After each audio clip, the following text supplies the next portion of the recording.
আসসালামু আলাইকুম guys, মেজেনাস cooking এ আপনাদের স্বাগতম। আশা করি আপনারা সকলে ভালো আছেন। তো ইতিমধ্যে আমার থাম্বনেল দেখে বুঝে গিয়েছেন আজকে কি রান্না করতে যাচ্ছি।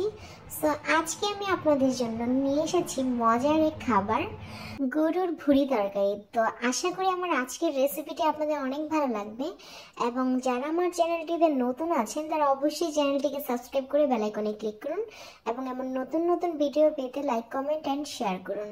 তো চলুন মেন পর্বে চলে যাওয়া যাক। তো এখানে আমি একটি প্যান বসিয়ে দিয়েছি এবং পরিমাণ মতো তেল দিয়ে দিয়েছি। তেলটি গরম হয়ে যাওয়ার পর এখানে আমি কেটে রাখা 2 কাপের মতো পেঁয়াজ কুচি দিয়ে দিয়েছি। তো এখন ভালো করে নেড়ে চেড়ে নেব, হালকা একটু ভেজে নেব, ততক্ষণ পর্যন্ত ভাজবো যতক্ষণ পর্যন্ত পেঁয়াজের কাঁচা গন্ধটা না যায়।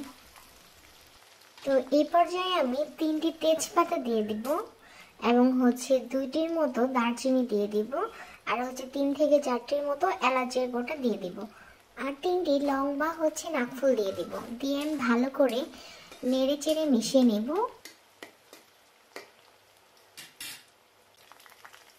তো এখন আমি 3 চামচের মতো আদা বাটা দিয়ে দিব। তো গরুর মাংসে সবসময় আদাটা বেশি টানে, তো আদার পরিমাণটা একটু বেশি প্রয়োজন হয়, তাই আমি এখানে ভুঁড়িতেও 3 চামচের মতো আদা বাটা দিয়ে দিয়েছি। তো এগুলো আমি এখন ভালো করে নেড়ে চেড়ে নিচ্ছি।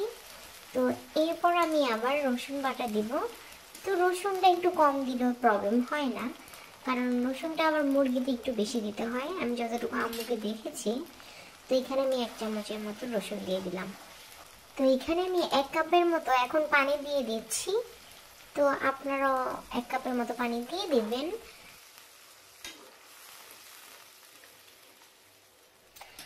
তো এখন আমি হলুদের ফাঁকি দিয়ে দিব। তো আমি প্রায় 2 চামচের মতো হলুদের ফাঁকি দিয়ে দিয়েছি।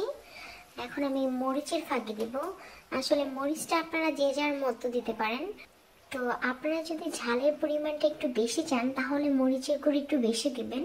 তো আমি এখানে 2 চামচের মতো দিয়ে দিয়েছি মরিচের গুঁড়া। আর এখন ফজের ফাঁকি দিয়ে দিলাম 1 চামচের মতো আর স্বাদ মতো লবণ। তো এখন আমি এগুলো ভালো করে নেড়ে চেড়ে মিশিয়ে নেব। আসলে যে কোনো তরকারিতে আপনার খাবারের টেস্ট নির্ভর করে আপনার মশলা কষানোর ওপর। তো আপনি যতটা ভালো মশলা কষাতে পারবেন তো আপনার খাবারের টেস্ট ততটা ভালো হবে। তো এখানে আমি আবার জিরার ফাঁকি দিয়ে দিয়েছি। জিরার ফাঁকি এই মুহূর্তে দিলে সুন্দর একটি স্মেল বের হয়, যার কারণে জিরা ফাঁকি দিয়ে দিয়েছি। এখন আমার মশলা প্রায় কষানো হয়ে গিয়েছে, আপনারা দেখতেই পাচ্ছেন তেলগুলো উপরে ভেসে উঠেছে। তো এই পর্যায়ে আমি আগে থেকে কেটে রাখা ভুঁড়িগুলো দিয়ে দিলাম। তো সবগুলো ভুঁড়ি আমি দিয়ে দিয়েছি। এখন ভালো করে এগুলো নেড়ে চেড়ে নিব।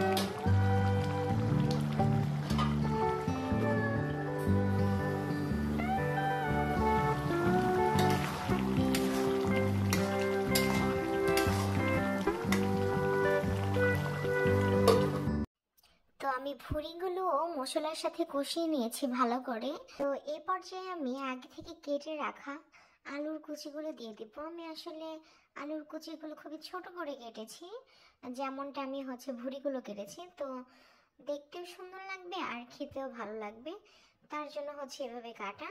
তো এখন আমি সবগুলো আলু দিয়ে দিচ্ছি, দিয়ে ভালো করে নেড়ে চেড়ে মিশিয়ে নেব।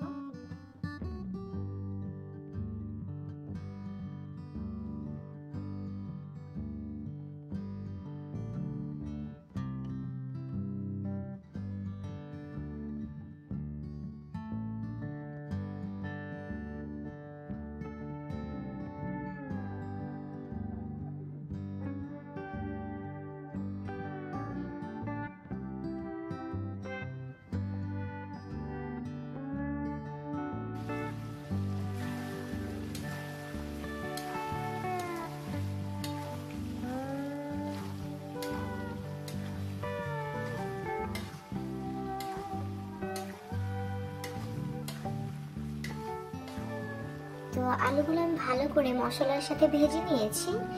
তো মোটামুটি ভালোই সবগুলো ভাজা হয়েছে। তো এই পর্যায়ে আমি 1 মগের মতো পানি দিয়ে দিচ্ছি, যেন আলু আর ভুঁড়িগুলো ভালো করে সিদ্ধ হয়।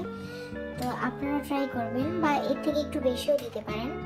আসলে অনেক গরুর ভুঁড়ি খুবই শক্ত হয়, সহজে সিদ্ধ হতে যায় না। তো যদি দেখেন যে সিদ্ধ হচ্ছে না, তো সেই পর্যায়ে 1 মগের জায়গায় আর একটু বেশি পরিমাণের পানি দিতে পারেন।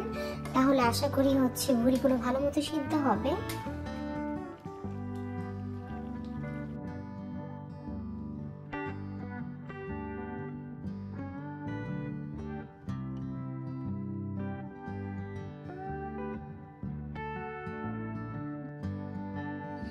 তো আমার ভুঁড়ি রান্না প্রায় শেষের দিকে।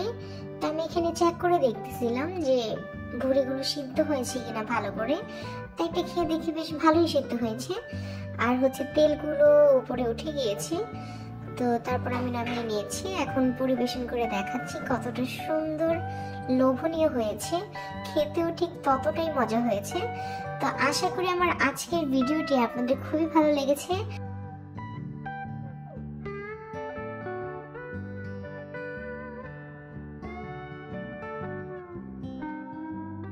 তো যারা নতুন আছেন তারা চ্যানেলটিকে অবশ্যই সাবস্ক্রাইব করে বেল আইকনে ক্লিক করুন, এবং এমন নতুন নতুন ভিডিও পেতে অবশ্যই লাইক, কমেন্ট এন্ড শেয়ার করুন।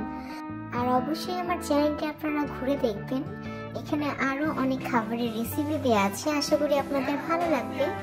তো আপনারা সকলে ভালো থাকবেন। আজকের মতো আল্লাহ হাফেজ।